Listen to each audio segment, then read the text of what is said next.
एक छोटे से गांव में एक बूढ़ी माँ रहती थी। उसका नाम गंगा देवी था।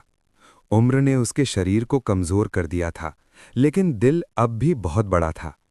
उसके पास न कोई बेटा था न बेटी। उसका पति कई साल पहले ही उसे अकेला छोड़कर इस दुनिया से चला गया था। गंगा देवी का जीवन बहुत कठिन था। वो रोज सुबह उठकर लोगों के घरों में झाड़ू पोछा करती, ताकि 2 वक्त की रोटी मिल सके। लेकिन अब उसकी उम्र इतनी हो गई थी कि काम करना भी मुश्किल हो गया था। कई बार तो उसे भूखे पेट ही सोना पड़ता था। गांव के लोग उसे जानते तो थे, पर कोई उसकी मदद के लिए आगे नहीं आता था। सब अपने अपने कामों में व्यस्त रहते। बूढ़ी माँ का सहारा बस भगवान ही थे। गंगा देवी भगवान शिव की बहुत बड़ी भक्त थी। उसके छोटे से टूटे फूटे घर के एक कोने में मिट्टी का एक छोटा सा शिवलिंग रखा था। हर दिन वो सुबह उठकर नदी से पानी लाती और शिवलिंग पर चढ़ाती। वो कहती, भोलेनाथ, मेरे पास आपको देने के लिए कुछ नहीं है, बस ये जल और मेरा विश्वास ही है। उसकी आंखों में आंसू होते, लेकिन चेहरे पर सच्ची श्रद्धा भी होती। एक दिन ऐसा आया जब गंगा देवी इतनी बीमार हो गई कि वो उठ भी नहीं पा रही थी। कई दिन तक उसने कुछ नहीं खाया। शरीर कमजोर, आंखें धुंधली और सांसें धीमी हो रही थीं।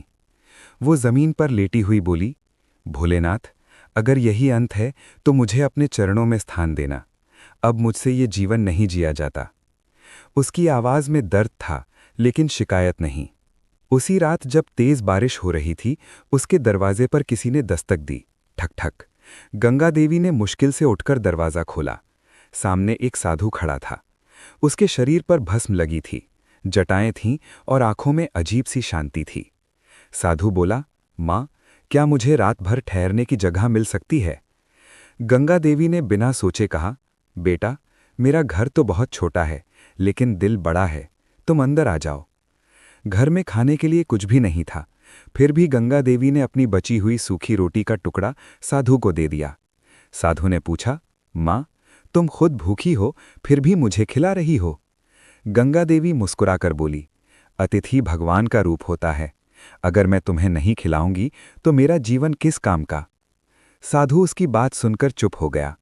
रात को जब गंगा देवी सो गईं, तब वो साधु धीरे से उठा। उसने घर के चारों ओर नजर डाली और फिर मुस्कुराया। उसने धीरे से कहा, माँ, तुम्हारा विश्वास व्यर्थ नहीं जाएगा। अचानक से घर के अंदर एक दिव्य प्रकाश फैल गया, लेकिन गंगा देवी गहरी नींद में थीं, उसे कुछ पता नहीं चला। सुबह का अद्भुत दृश्य। सुबह जब गंगा देवी उठीं तो उसने देखा कि उसका छोटा सा झोपड़ा एक सुंदर घर में बदल गया है। चारों ओर अनाज के बर्तन भरे हुए थे और घर में खुशबू फैल रही थी।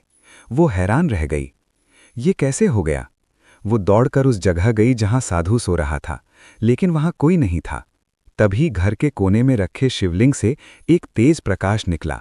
उस प्रकाश में भगवान शिव प्रकट हुए। गंगा देवी ये देखकर रो पड़ी। वो उनके चरणों में गिर पड़ी। भोलेनाथ, क्या ये सब आपकी कृपा है? भगवान शिव मुस्कुराए और बोले, माँ, मैं वही साधु था जो कल रात तुम्हारे घर आया था। शिवजी बोले, तुमने खुद भूखी रहकर भी मुझे भोजन कराया। तुम्हारी श्रद्धा सच्ची है, इसीलिए मैंने तुम्हारे दुख दूर कर दिए।